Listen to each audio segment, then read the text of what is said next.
कुसुम वियोगी जी की कहानी अंतिम बयान। सूरज की किरण छिटकने से पहले हलवाहे अपने अपने बैलों को ले खेतों पर जा चुके थे। जैसे ही सूरज की किरण फूटी, गांव बस्ती की बहू बेटियां खाली बर्तन ले कुएं की ओर चल पड़ी। सुबह सुबह पनघट पर पनिहारनों द्वारा पानी भरने का दृश्य गांव के वातावरण को और मनमोहक बना जाता है। मजदूरी करने वाले अपने अपने घरों से निकल काम को चल पड़े थे। गाय भैंस के न्यार फूस से रोजाना की तरह अतरो, कमला और भरतरी भी घर की चारदीवारी लांघ खेतों की ओर निकल पड़ी थीं। चारों पांचों की टोली बन चुकी थी न्यार लाने को। अतरो अपनी न्यार टोली में खूबसूरत कुंवारी जवान लड़की थी।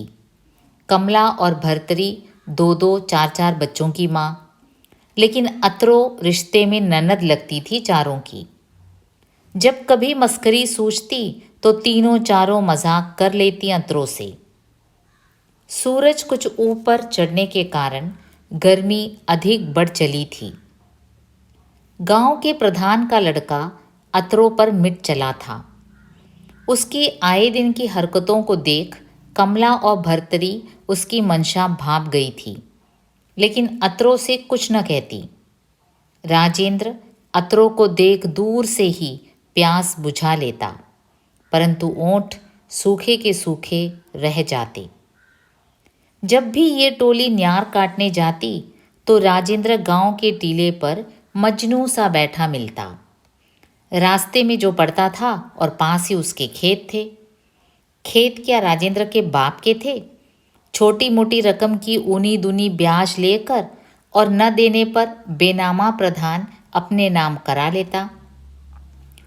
जैसे ही न्यार टोली टीले की तरफ से गुजरती तो राजेंद्र कहता, अरे भाभी, आज बड़ी देर कर दी। गांव की प्रथा ही कुछ अलग है। गरीब की लुगाई गांव भर की भौजाई जो लगती, 60 साल का बूढ़ा भी 20 साल की औरत को भाभी कहने में शर्माता, परंतु 20 साल की औरत के दिल में आग सी जरूर लग जाती। किसमें साहस जो विरोध के स्वर उठा पाती। राजेंद्र गांव के प्रधान का इकलौता बेटा था। भला हो भुल्लन का जो 20 साल बाद प्रधान की घरवाली की कोख हरी भरी हो गई, वरना वह तो बाँझ कहलाने के डर से बाहर ही न निकलती थी। राजेंद्र चरा चरा कर बिजार सा छुट्टा छोड़ रखा था प्रधान ने, लेकिन वह बुद्ध न कि लौंडिया अतरो को दिल दे बैठा था। अतरो को देख कर वह कटे पंख के पखेरु सा तड़प उठता। प्रतिदिन की तरह तीनों आज भी न्यार काटने गई खेत पे, तो राजेंद्र से न रहा गया। जैसे ही वह उसके खेत के आगे से गुजरी तो राजेंद्र ने कह ही दिया, अरे भाभी, न्यार आज मेरे खेत से नहीं काटेगी क्या? भरतरी को भाभी कहता था प्रधान का लौंडा। भरतरी उसकी निगाहें भांप चली थी। यह सब देख अतरो से न रहा जाता। तभी कमला बोली, जब कह रहे हो तो काट लेते हैं न्यार। कमला का भोलापन भरतरी और अतरो से न सहा जाता। राजेंद्र की आंखों से निकलती आग दोनों को झुलसा जाती। न्यार काटने का क्रम लगातार चलता रहा। राजेंद्र तीनों की अस्मिता को न्यार फूंस के आगे बौनी समझ बैठा था। एक दिन राजेंद्र के खेत से न्यार काटकर तीनों घर को जाने लगी। तभी राजेंद्र बोला, भाभी, तुम और कमला जाओ, अतरो से कुछ खास बात करनी है। राजेंद्र की बात सुनकर भरतरी और कमला सकपका गई। आज जल्दी है, फिर कभी। लेकिन वह उसकी बात न समझ सका और तीनों झांसा दे बचकर निकल आई। न्यार की गठरी उठाए रास्ते भर तीनों चर्चा करती जा रही थी। तभी अतरो नागिन सी फुफकार कर बोली, भाभी, अगर उसने मुझे कुछ कह दिया तो फिर देख दराती से गन्ने सा कतर कर रख दूंगी हरामखोर को। गांव वाले देखते रह जाएंगे। अथरो, कमला अकबका गई थी उसकी बात सुनकर। हाय, तू क्या कह रही है? गांव में गाज गिर पड़ेगी, कुछ हो गया तो फिर? तू खोल कर रख देना हरामखोर के आगे। अब तो अतरो की आंख में खून उतर आया था। भर्तरी ने कहा, अतरो, कल से हम तीनों किसी और रास्ते से चलेंगे न्यार काटने। अतरो बोली, क्यों? कमला ने तपाक से कहा, अतरो, भाभी ठीक ही तो कह रही है। क्या खाक ठीक कह रही हैं? डरो मत, मैं सब देख लूँगी। कोई चार हाथ पैर नहीं है ठाकुरों के। रोज़ाना की तरह जैसे ही तीनों न्यार काटने गई, अतरो को देख राजेंद्र कली सा खिल गया। तीनों अलग अलग दिशाओं में न्यार काटने चली गई। राजेंद्र की निगाह अतरों पर गिद्ध सी गड़ी रही। ज्यों ही तीनों अपनी गठरी सिर पर लाद कर निकली तो देखा राजेंद्र हाथों में कट्टा यानी कि देशी पिस्तौल लिए बैठा है। कभी उसकी नाल खोलता तो कभी कारतूस डालकर निकालता है। भर्तरी ने उसकी मनोस्थिति भांप ली, लेकिन कल की बातों से उसे अतरो की मर्दानगी पर नाज हो आया था। अरे भाभी, काट लिया न्यार? भर्तरी ने झट हाँ कर दी। गाय भैंस को ही न्यार फूस डालकर प्यास बुझा देगी अतरो, या? राजेंद्र ने कहा। अतरो अंदर ही अंदर तेजाब सी उफन पड़ी और उंगलियों में दराती घुमाने लगी। कमला खड़ी खड़ी यह सब देखती सुनती रही। तभी राजेंद्र ने कहा, भाभी, तू कमला के साथ जा, अतरो अभी आएगी थोड़ी देर में। अतरो भी कामुकमा के भेड़िए के शिकार को आतुर हो चली थी। जैसे ही दोनों घर की ओर चली, राजेंद्र ने हाथ में लगे तमचे को चूम लिया। अतरो, हाँ, गठरी उतार देना सिर से, खड़ी खड़ी थक जाएगी। जैसे ही अतरो ने गठरी सिर से उतारनी चाही, राजेंद्र ने लपक कर गठरी उतारने को हाथ बढ़ाया और वह अतरो को ले खेत में जा गिरा। कमला और भर्तरी के पैर गांव की ओर नहीं पड़ रहे थे, कहीं कुछ। दोनों अनर्थ के बोझ तले दबी जा रही थी। राजेंद्र अतरो को बातों बातों में बहलाने फुसलाने लगा। जैसे ही राजेंद्र ने कपड़े उतारे, उसका पुरुष तन गया। थोड़ी देर बाद अतरो सिर पर न्यार की गठरी उठाए घर की ओर चल पड़ी। रास्ते के बीचों बीच कमला और भर्तरी उसका इंतज़ार कर रही थी। अतरो, इतना कहते ही भाभी और कमला पसीने पसीने हो गई। अतरो की शेरनी सी लाल आंखें देखकर वे उससे कुछ पूछने का साहस न बटोर सकी। अतरो, अरे भाभी, क्यों बैठी है यहाँ? घर चलो। पाँव ही नहीं पड़ते जिज्जी। अरे चलो ना, क्यों घबरा रही हो? सब ठीक ठाक है। लेकिन आज तो न्यार की गठरी का बोझ कहीं ज़्यादा लग रहा था और तीनों अपने अपने घर जाकर काम काज में व्यस्त हो गईं। कमला रात भर छप्पर की तीलियां गिनती रही। आंखों से नींद उचाट हो गई थी और भर्तरी अतरो की मर्दानगी पर फूली न समा पा रही थी। फिर भी दोनों के संबंधों को लेकर हाँ ना के हिंडोले में रात भर झूलती रही। दूसरे दिन भी तीनों क्रमशः न्यार काटने गई। सब कुछ शांत रहा। न्यार काटकर वे घर वापस आ गई। 2-3 दिन तक राजेंद्र उन्हें रास्ते में नहीं मिला। एक दिन कमला ने पूछ ही लिया, भाभी, राजेंद्र नहीं दिख रहा कई दिनों से। गया होगा कहीं, वरना कहाँ जाकर मरता है। अतरो समुद्र के अतल तल में गोते लगा रही थी।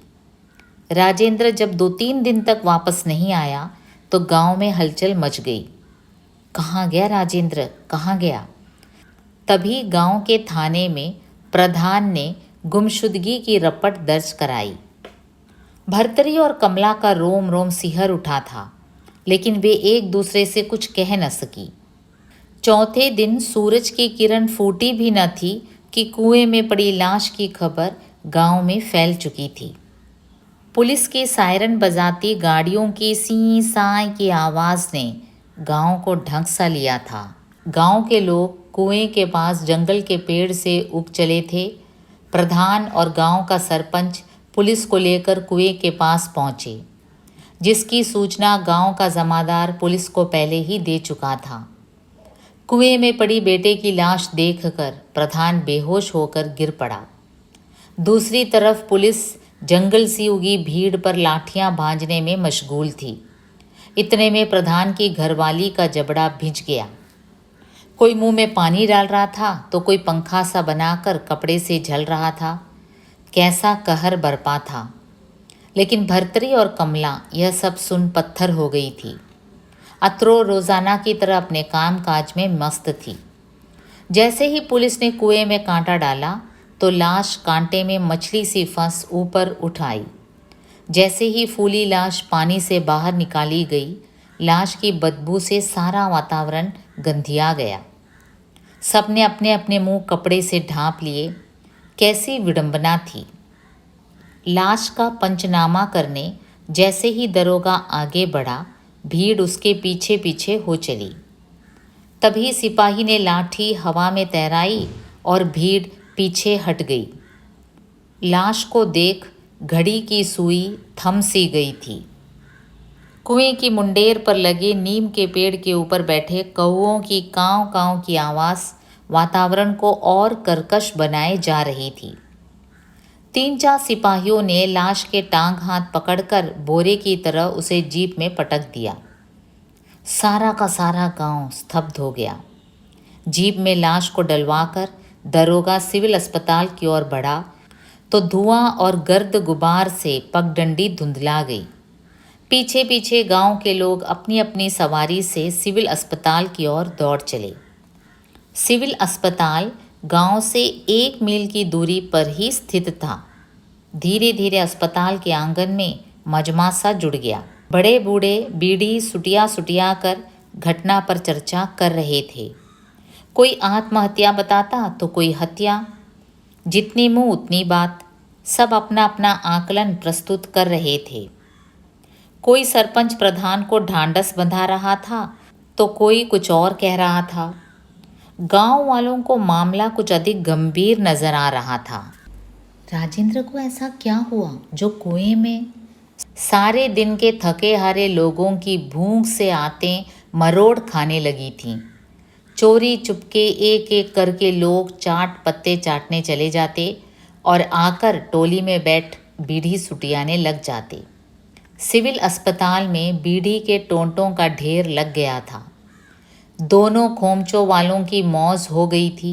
पूरा गांव जो उमड़ पड़ा था सिविल अस्पताल में। पोस्टमार्टम करवाकर लाश गांव के लोगों को थमा दी गई। पोस्टमार्टम की रिपोर्ट देखकर दरोगा की सांसें एक पल को रुक गई। अचानक एक कोने में जाकर दरोगा ने सरपंच को आवाज़ दी। सरपंच लड़खड़ाता हुआ दरोगा की ओर बढ़ा और प्रधान के खैरखां भी। तभी दरोगा ने डपट कर कहा, यहाँ क्या है? क्यों भीड़ लगा दी? जाओ वहीं बैठो। इतने में एक आदमी दौड़कर काठी कफन ले आया। लाश को भैंसा बुग्गी में डालकर गांव की ओर लौट चले। सारी की सारी भीड़ पीछे पीछे उलट चली। हादसे की खबर सुनकर आसपास के लोग भी प्रधान को सांत्वना देने पहुंच चुके थे, मगर गांव की जनानियों में कानाफूसी चल रही थी। कैसा कहर बरपा है प्रधान के ऊपर। घरवाली की आंखें रो रो कर पथरा चली थी। ज्यों ही लाश को नहलाने धुलाने के लिए कपड़े उतारे तो लाश के आसपास खड़े लोग विस्मय भाव से देखने लगे। प्रधान की आंखों में पुनः अंधेरा छा गया। एकाएक बेहोश होकर गिर पड़ा। तभी 2-3 आदमी दौड़ दौड़ गए और एक लोटा पानी लाकर मुंह पर पानी की छींटा देने लगे। प्रधान अचेत सा पड़ा रहा। पुलिस वाले सिविल ड्रेस में तफ्तीश में जुट पड़े। भीड़ में नए नए चेहरे आन खड़े थे। घटना जो ऐसी हो गई थी। श्मशान में लाश फूंकने सभी चल दिए।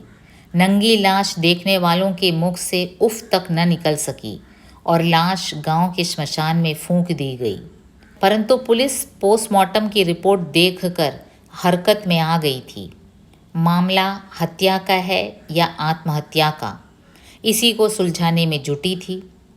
पुलिस की सूंघ कुत्ते की सूंघ से ज़्यादा होती है, अगर सूंघने पर आ जाए तो, वरना तो रिपोर्ट होने पर कौन परवाह करता है। मामला भी तो संगीन था, उस पर गांव का प्रधान।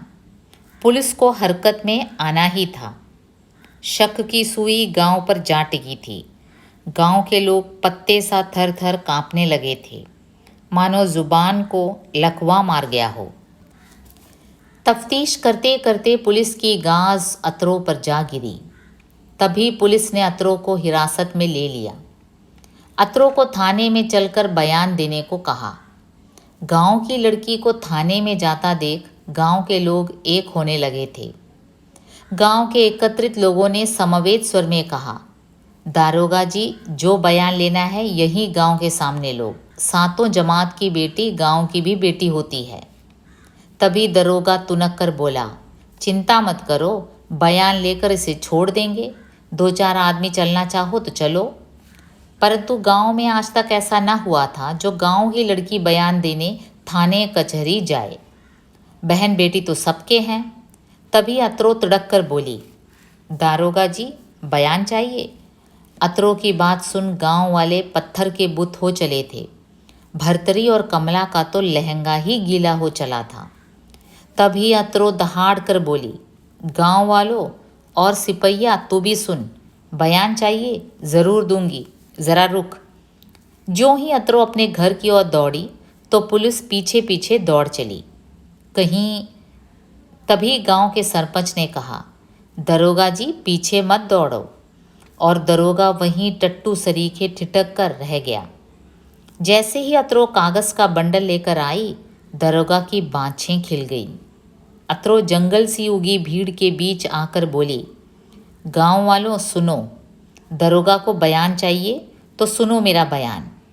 अतरो ने कागज़ के बंडल में से निकालकर राजेंद्र का कटा हुआ पुरुषत्व लहरा दिया।